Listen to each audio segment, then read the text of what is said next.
Today we're going to be rating 5 different rappers on a scale of 0 to 100 to create rapper cards based on 5 different categories. We have lyricism, production, flow, versatility, and hooks. And it's the first time that we're doing this. We're going to have our own separate cards. So how are you feeling, bro? Man, I'm feeling great. It's always fun to do this because it kind of steers away from our conventional grading system of bad to perfect. But let's start this off. Drake, what's your overall rating for Drake? For lyricism, let's start off there. My overall rating is 79 for Drake as a lyricist. Oh, I had him at an 82. Okay, so similar ballpark. And I mean, what's cool about, the whole thing with Drake's writing is that you're going to be getting stuff like Draft Day. You're going to be getting that Tuscan Leather, that Pound Cake. You're going to be getting something like The Ride. But then again, like, his lyrics kind of get watered down to a certain extent to get like certain songs across, like a God's Plan or a Way Too Sexy. So that's why I had it at kind of like a nicer middle point. When he gives you the 32 bar impressive verses on like a Lemon Pepper freestyle, you're in awe of how amazing he could be. But like, he's missing that off-season album where he's doing that for a full fucking album. Plus, the whole ghostwriting thing that happened in 2015 when Quentin Miller kind of knocks down quite a few points for me. It makes me view MCs in different lights if they do have writers, to me. It doesn't affect me and that's whatsoever. why I have the 79. He's not consistently great lyrically speaking, and the ghostwriting thing knocks him down. But still, when he wants to be, one of the best lyricists in the game. Absolutely. Want to keep going with this? Let's go next on to flow. And listen, bro, when it comes to Drake's flow, it's actually interesting. I saw Noah Shabib once say that Drake can't hear the beat, but he can hear the empty spaces within the beats. And that's what he does so well, is he actually finds the crevices and maneuvers his way through a track by finding those empty spaces. And his flows are so smooth, so consistent, and they're relentless, bro. Absolutely. Like, you don't find too many flow switches, but his flows are just so fucking consistent. But that's what I like about them, is that like they're simplistic, but they're very potent. And especially with his flow, I find his cadence matches up perfectly with it, because whenever you get into like that smooth type of Drake rapping, either maybe if sometimes he's a bit more aggressive or let's say he's a bit more meditative, it low-key kind of always sounds the same in consistency, but depending on what type of production he's writing, he will change his cadence to certain things. He will change the speed at which the flow is delivered at. And I find that that's what Drake strives in, is simplicity, but also having that potency to it. And just his rhythmic timing is on point. And I also think that like that Memphis flow is legendary, that he's done on Uptown and Underground Kings, Jimmy Cooks. Absolutely. One of the most iconic flows. I have 90 for Drake's flows, bro. I have 92. I have 92 Okay, 92 on Drake. I could see that. Okay, let's go on to, what do you want to go on to next? Let's go on to production next. Okay, fire. So I find Drake's always had fantastic producers around him, especially having 40, having, someone like Boy Wonder, having Hit Boy, like having these masterful producers always craft them up and cook them up a fantastic soundscape. My only nitpick, though, is that I feel like since Boy Wonder kind of doesn't have as many credits as he used to have, let's say on albums but like he got Scorpion, a couple on Her Loss. But even at that, like you go into a soundscape like CLB, or let's say even Honestly Nevermind, and it's not the most mind-blowing production you're going to be getting. And I feel like even at that, like some of his best produced albums, in my opinion, example, like, and if you're reading this, It's Too Late, that's where I find he strives best in his rap production or beat choices. Yeah, to me, it just always seems like Drake always knows the type of record that he wants to make, and he knows what tempo, what feeling, what BPM he needs to achieve that, and like that whole underwater aesthetic that Noah 40 Shabib provides, and even the amount of hits that he has with Boy Wonder. You look at all of it if you're reading This Is Too Late, and how hard the drums knock. The drum programming is phenomenal. Overall, production 87 for me. Production 85. Really? Okay, production 85. Wow. Well, I'm close to you. Okay. I'm close but to you. I on do that agree. Honestly, Nevermind and CLB aren't the best produced albums. Yeah, and you could always argue like other ones like Ratchet Happy Birthday and stuff like that, like those plastic type of Drake beats that like you don't necessarily gravitate towards. Facts. That is not for me. So Facts. I had it at an 85. Where do you want to go? Versatility. I have 91 for versatility. I have 92 for versatility. Okay. Same level as the flow and hooks for me. Fuck, I gave up my hooks rating, but we'll get to it after this. But I think what's so cool about the versatility with Drake, and I could kind of talk about hooks in here as well, is just like, when you're looking at, the different types of genres he wants to go into, when you're looking at the different types of soundscapes he's able to tackle, when you're looking at everything he's done over the course of his career, I really do feel like he is one of the most versatile rappers to ever grace a microphone, especially with the way that he's been able to use it to his advantage to get the commercial success, the way that he's been able to, let's say, use different accents and languages in his music. Let me ask you this. Do you think that he's the gatekeeper for the sounds that kind of end up going mainstream? Because if you think about it, 2013, him doing that triplet flow with the Migos helped blow that up. 2015, him going into the trap lane, that obviously kind of flew into space afterwards. 2017, you kind of get him going more on the dance hall vibes, even 2016. So do you think that he's kind of the gatekeeper? And he definitely does a lot for it. Absolutely. I mean, whatever Drake touches, it's a Midas touch, right? And like, I think his versatility also has that Midas touch to it, which is even more impressive because there's so many artists that try to tackle different sounds and it always sounds scattered and uncalculated. But when it comes to Drake and the way that he implements them into his soundtracks, I feel like it's always well calculated. What I will say is this, is that I think that what's amazing is that you can't name a single artist that Drake would not sound good next to. Like, Drake can go one day going bar for bar with Hove, and the next day have a sung collaboration with Michael Jackson, bro. He'll rap over a rage beat with Trippie Redd, and then have a fucking amazing duet with Rihanna. Like, that's what Drake can do. Absolutely. To me, he is hip-hop's Joker card because he has no assigned role. He has no limitations. He literally can transform into any card of the deck and trump any other card, bro. Absolutely. Like, he's the perfect chameleon to me in hip-hop. Yeah, and I think that that's probably going to be like one of my highest ratings for this card. But okay, going on to the hooks, the reason why I wanted it as the same rating as the versatility is I feel like they play into each other so well, and I feel like in hip-hop, maybe hooks could get a bit stagnant if they're always delivered the same way, if the flow is always the same, and they could get kind of sleepy or boring. But with Drake, he is one of the best hook masters that has ever graced hip-hop. I think he's the best hook writer of all time. I think Nate Dogg is there. I think you could say T-Pain is kind of in the conversation. Yeah. Andre 3000, but I think Drake Even over Kid time, Cudi for me is in because there. for this you kind of do have to look at radio play and the hits, bro. Because those hooks are oftentimes what's driving those songs to reach those kind of statuses, and I think that Drake just has a sauce, bro, a different sauce when it comes to crafting these hooks, and a lot of them have aged super well. I went 95 on the hooks, bro. I went 92 again. I matched it up with the versatility and the flow just because I feel like for Drake overall, that's where he strives best, is with his flow, his hooks, and his versatility. Like, even his lyricism is nice, but again, like what we were talking about before about him maybe missing a bit in that area, and his production is always well done. All right, so let's run through these cards. My lyricism rating is 79, flow is 90, production 87, versatility 91, hooks 95, overall 88. What about you? I have the same overall rating as you. 88? I have 88, lyricism 82, flow 92, production 85, versatility 92, and then after that, hooks 92. I thought we were going to disagree a bit more on the lyricism. I thought you were going to like shoot him up a bit. No, Yeah. because I understand where he stands on that, at least for myself. But let's go on to 21 Savage, another rapper that, you know, has a lot of different strengths to him, but also has his weaknesses, in my opinion. So let's start off with lyricism.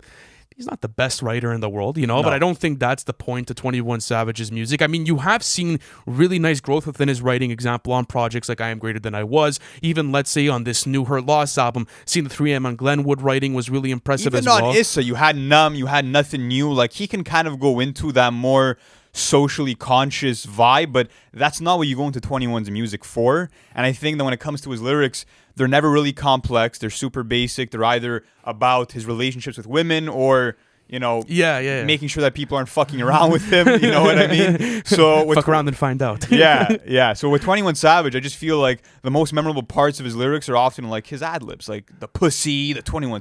Like, that's what people remember in terms of what he actually says. Not only that, but I have 68. I have 72 on lyricism. So, okay, we're still around that same area. I like that. And I think what's cool about his lyricism, too, is that, like, I've also seen a lot of growth at just, like, the way that he's able to pen together verses. So, example, like, that A Lot verse did that, like, you know, fucking miracles for me. Even, let's say, something on My Life. Like, when he wants to get into a bag where he's spitting consciously and, like, not really consciously, but, you know, the wordplay is nice, bro. The double entendres come through. The whole, like, violence comes through, but in, like, a nice way that 21 delivers them in. I find he really strives there. But let's go on to flow for 21 Savage. What do you have as a score? I have 80 for flow. I have 77 for 21's flow. Okay, interesting. So what do you like the best about his flow? Because I feel like it's very aggressive. It could get very slow and sleepy at times too, because he like likes to really ride out certain types of productions. And then when he gets too quick, I'm not sure if they're overbearing or if I enjoy them at times. I actually like that he has the slow and more patient type of flows, just because it makes these dark bars that he has kind of creep in slowly and really kind of get under your skin, which is kind of the point of the whole dark aura that he has. But my favorite types of flows from 21 are on songs like Money Convo or 7 Min Freestyle, where he's improvising his flows. They're kind of coming off the top of his head. There's kind of this more expressive type of feeling to 21's flows. And even at that, like if you revisit, let's say the OG Savage mode, what I liked about those types of flows that he was delivering early on is that his flows are also entirely dependent on what types of ad-libs that he's delivering, because let's say in certain verses, he'll be riding out a flow and it's super consistent, and then he has like, let's say a little 3-second break within that flow where he'll deliver some ad-libs, or where, that's super prominent within the way that he's actually delivering his lyrics. So I found that was always a strength to him, is the way that he's able to blend in the ad-libs into a flow that he's going into, and it creates nice transitional points. Absolutely. At least for me. But let's now go into production. When it comes to production, I gave him an 85, bro. You gave him an 85? I gave him an 85. You gave him an 85? Bro, he I gave him an Metro 84. Boomin by his side. I gave him 84. That was the best decision he could have ever made in his career, is tag teaming with Metro Boomin, who's provided the spooky soundscape for him time and time again, and it hasn't gotten stale up to this point. That's what I think is amazing, is that 21 really found a sound that suits him well.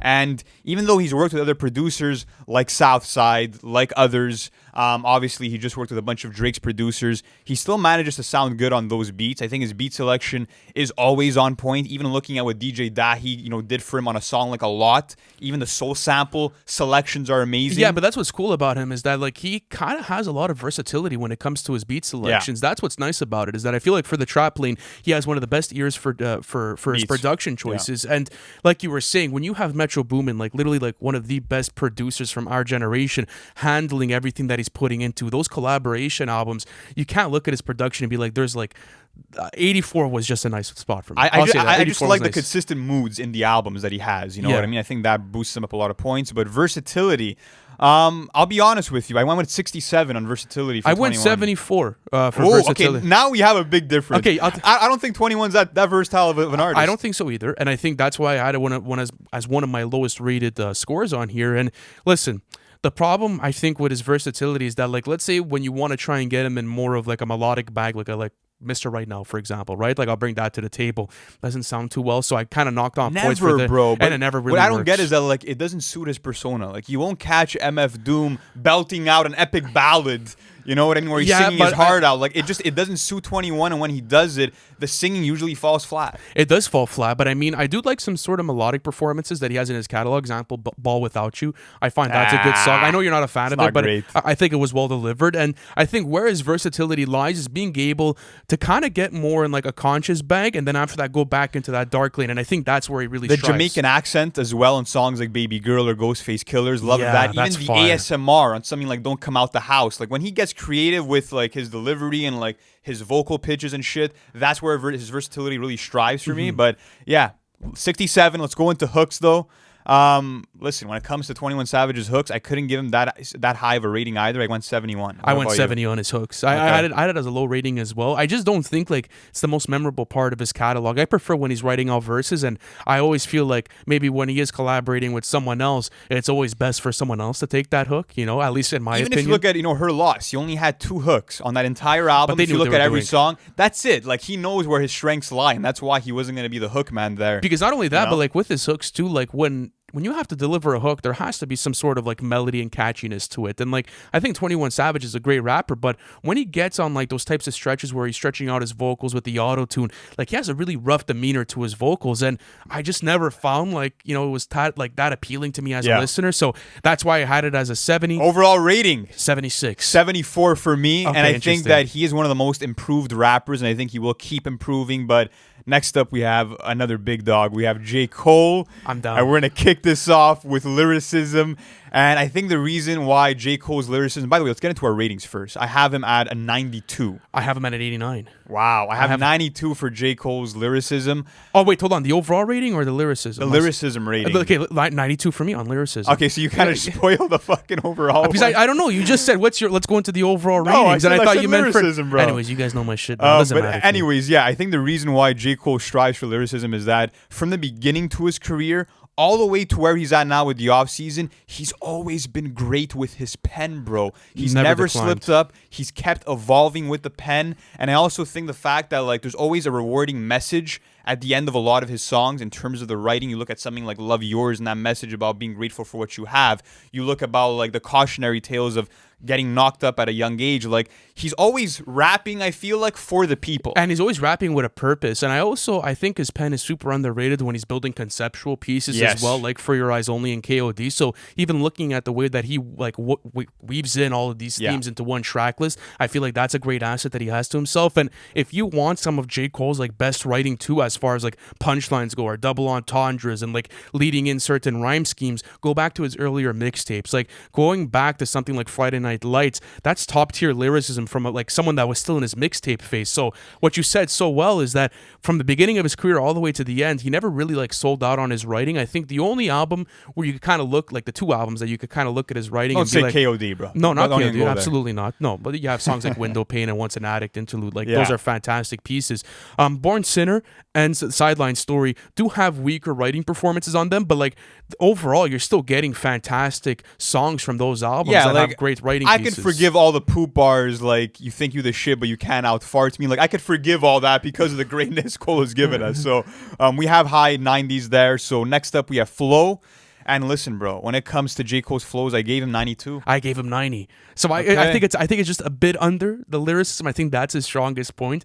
But listen, man, when it comes to J. Cole's flow, it's underrated. Like not a lot of people talk about it just because they concentrate on the writing or the, let's say, the pieces that he brings to the table when it comes to those writing performances. But you need slick flows to be able to deliver the types of rhymes he's bringing to the table. And he brings a consistency to his flow. He's like a fucking pit bull. Like when he wants to lock into a verse, he's able to do that. So example, like let's go to something like Off D's, for example. I wanted to bring that up too. So that Off D's flow is so unconventional for J. Cole, but what works so well for him is that he's literally proving to you that he could match up to, let's say, someone like GID with a super quick and quirky flow and almost delivered on the same level, if not better than him. And then example, like you're also getting more meditative type of flows where like you kind of feel like his anger and sort of passion. Hand, for example. Like I was gonna go Let Go of My Hand for more of the meditative stuff, but For Your Eyes Only, for example, where he uses more of this painful cadence to it, and it's a lot more pronounced, and it's like he's talking right in front of you, you know? So I love J. Cole's also, flow. Folger's Crystals, an example where he's giving you 3 different unique flows, and it almost sounds like he's 3 different rappers just because of how much he can change it up and just be great with it. So those are our ratings there. Production, I went 87 for Cole. I went 89 for J. Cole. I feel like his production is super underrated, and for the most part, he handles all of his own production with, of course, in-house producers from Dreamville's Cap. But, I mean, what's interesting about J. Cole's soundscapes is that they always match the vibe of the albums perfectly. Like, there's never really any nitpicks I have with his production choices because he has one of the best ears for production. So even going back to his most recent project with the off-season, let's say, bro, the amount of production standouts that I have on that fucking album is fantastic. Like going from something like 95 South, going to, let's say, something like, you know, Applying Pressure example, or let's say even something like Let Go of My Hand where you get more of those jazzy productions. He also allows himself to dive into a lot of productions and brings them into his own. Oftentimes I feel like he almost like limited himself by sticking to so much of his own production, because we know that those jazzy soundscapes are great, but I want to hear a Full Alchemist produced album, for example. Also, though, to give him some credit, he knows how to snatch people's beats and kill them, bro. Look at Devil in a New Dress. You look at something like Pipe Down, something like the All Right beat from Kendrick. Like, he murders pretty much any production you can fucking throw him. Absolutely. You and know what I he's mean? able to tackle anything you want when it comes to a hip-hop sense. So that's why I had production at an 89. You had 87 for him? 87. Versatility. What do you got for him? 83 for J. Cole and versatility. I have 82 for him. Okay, so that's interesting. We're agreeing here for J. Cole's card. And what I think is cool about his versatility is that, like, it really just strives in the hip-hop lane. Like, you'll never fucking see J. Cole deliver, like, an R&B ballad, you know, where he's trying to fucking sing and do some shit. You do have the more melodic stuff like Pretty Little Fears or Sacrifices, which, like, he executes well on. But then you have singing performance like Hello, for example. I know it's a fan favorite for some, but I don't think his singing is always, you know, phenomenal. Yeah, even like, let's say something like Amari where he's stretching out his vocals on that second verse. It doesn't always work the best, and I feel like Cole does well when he's in his rapping bag and he's experimenting with his flows. That's where I feel like his versatility really lies, and of course the production choices he's bringing in. So versatility, I had 82. You want to go on to 83? Hook? Let's do hooks, and I have 84 on hooks. 84. I have 84 we're in the as well. same area, okay, bro. so Lights Please, Workout, No Role Models. Like, he has some legendary hooks in his catalog. Absolutely, he has a lot of them. But I think the other thing too is that it's like same thing with someone like 21 Savage, is that like when they're asked to be on a song, they usually won't be the ones to necessarily deliver the hooks, but J. Cole could deliver a killer hook when he wants to. But I feel like as time has gone on, he's kind of cared less about having hooks, and that's what you saw in the off seasons. That you saw more songs where either he had Moray taking care of them, or he had songs with no hooks at all.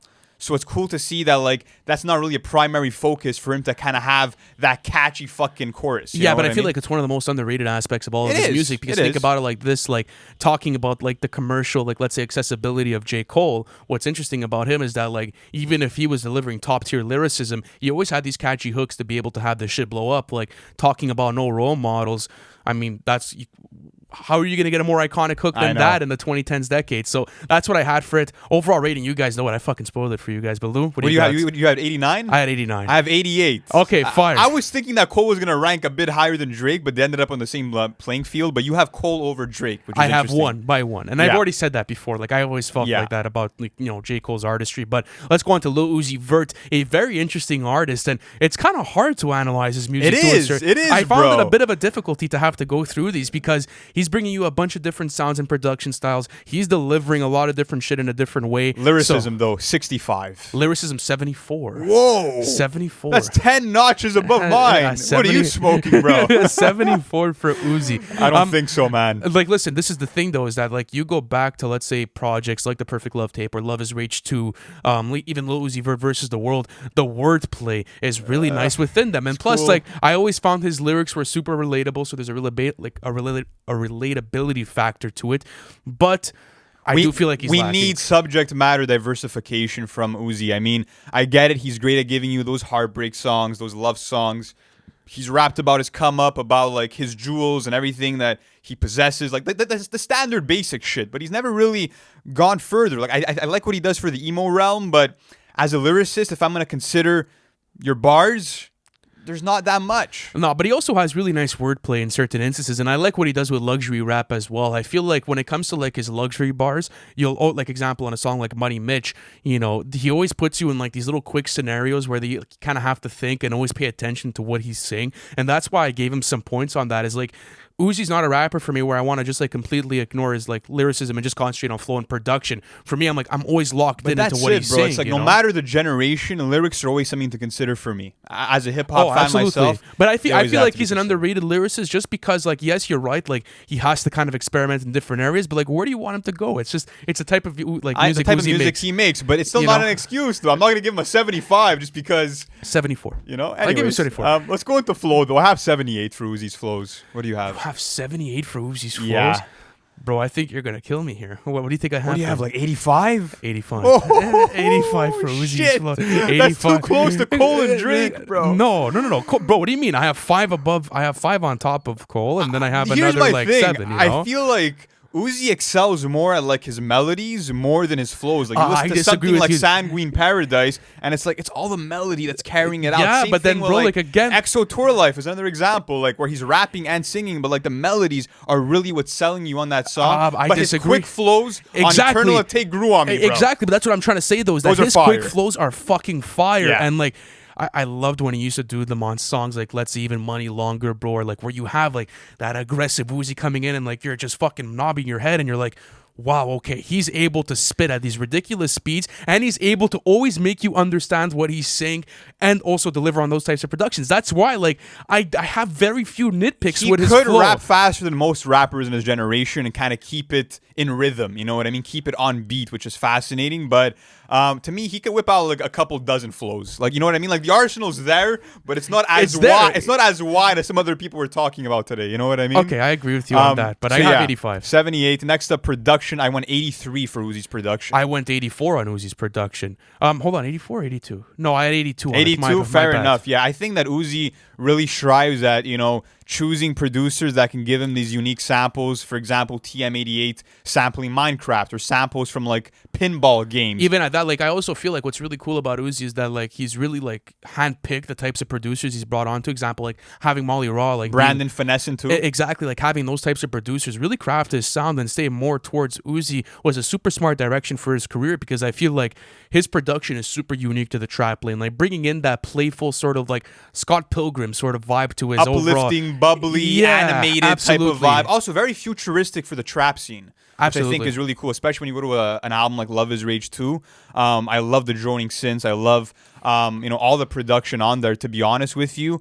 But yeah, I think that the reason why I maybe took off some points is that I would say maybe earlier on in his career there wasn't that much diversity in the beat selections, but he was still building up his catalog at that point though. So okay, so what did you have again? You had 84 for production. I had 83. You had 82. I had 82. Okay. Versatility for Uzi. I went 77 on this one. I went 76. I don't think he's the most versatile artist in the world. I mean, listen, I think most of his range comes from his pitch. For example, on a song like 444 plus 222, you have him sounding at some points like the deepest rapper in the game and then having the lightest voice. Like, he's good at changing like his vocal inflections. I'll give him that. But apart from that, like, you kind of know that you're either getting the quick flow Uzi rapping hardcore or you're getting the melodic, more heartbreak Uzi. And that's what I like though, is that like he's not going to go into a bunch of different areas, but like where he does go into, he always seems to be able to dominate. And like you were saying, his music does get a bit predictable at certain points because you kind of know what to expect from him. Like,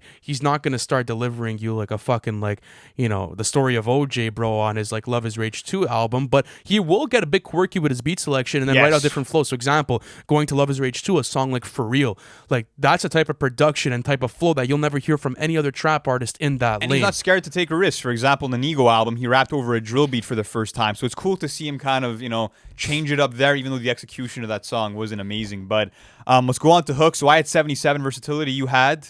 Versatility 76. Yeah, hooks. I went 84 for his hooks. I went 78 for his hooks. Wow, I think he's one of the best hook guys out there right now, to be honest with you. And I think that the reason why he's so great at them is, first of all, look at the catalog. Do What I Want, Money Longer, Exo Tour Life. He was right. Yeah, Futsal Shuffle 2020. Like, it's the simplicity of the hooks. It's how easy you could sing along to them. They kind of have this nursery rhyme level of simplicity. And even when you look at Do What I Want or like I Just Want to Rock, like that phrase, like that's taken from like Twisted Sister's song, I Want to Rock. Also looking at I Want It That Way, taken from the Backstreet Boys. That was an interpolation. Like, he's playing on people's nostalgia as well.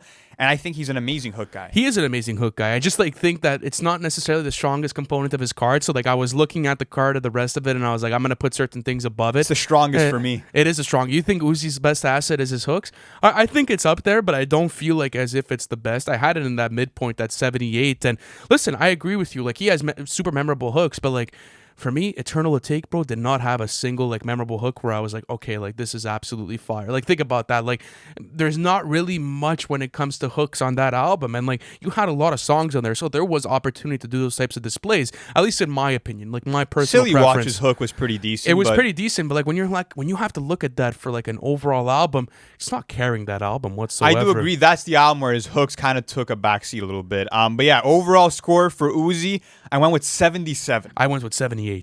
Oh, interesting. We're on the same range for a lot of these. We did a good job with these. Okay, let's go on to Polo G. The last rapper for today. What do you got? Lyrics, I went 71, which I think is a very fair score for him. You went 71 with Polo G. Yeah.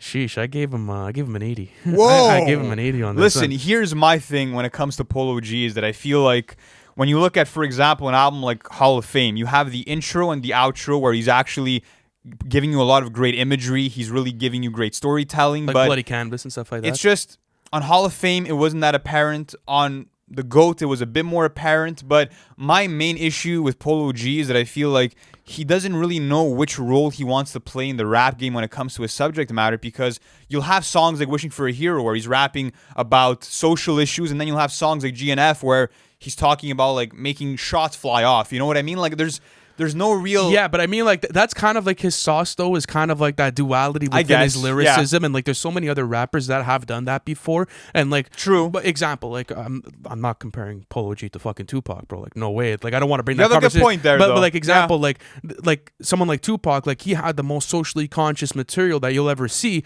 And then he'll go into something like more gangster rap, example, on something like Two of America's Most Wanted, or let's say, even Ambitions as a writer. So I do appreciate that from him. And the thing is, like you were saying, when it comes to the drill scene, okay, or even the trap overall scene, because he does dive into different places, I do feel like he's one of the strongest writers within that new generation lane. Like, you're not going to find much better than him when it comes to like that sort of pen game. That he really bridges the gap between like trap and conscious music, and he could be maybe even one of the best of his generation in terms of rapping, but he chooses not to go the lyrical route all the time, and that's why I brought him down as much as I did. But I respect that, though, and even his I like song that duality. concepts are they're very kind of generic in the sense that, like, you know the formula. You know what he's going to rap about. Yes, but you know I will say this, repeated. Going back to Bloody Canvas, because I usually shit on Hall of Fame a lot just because I really didn't enjoy it. And he actually came out and spoke about it. He didn't enjoy the album either.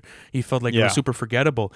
I feel like Bloody Canvas is a really nice way to go for him just because it does give you those types of song concepts that you like to see from him. So I had it at an 80. You guys let me know if you agree with that. 71 for me. Flow, I went 70 for Polo G's flows. I went 79 for his flow, bro. So this is what I like about Polo G is that, like, nah, bro, he that's brings a bad score. No, I don't think it's a bad score. I'll tell you why, bro. Like, his flow's not choppy whatsoever. It's always well calculated. Yes, it's not the most versatile, and like you won't find those crazy flow switches. But bro, like, this guy's never offbeat in my opinion when he's rapping. I feel like things. Once you hear him start flowing on a song for the first 5 seconds, the whole track becomes kind of predictable because he doesn't like drastically change up his flows like that. Also, looking at songs like Go Stupid or Lost Files, it sounds like he needs a life jacket a lot of the time. It sounds like he's gasping for air and he can't catch his breath. But that's what I like about it, especially on though. Die a Legend.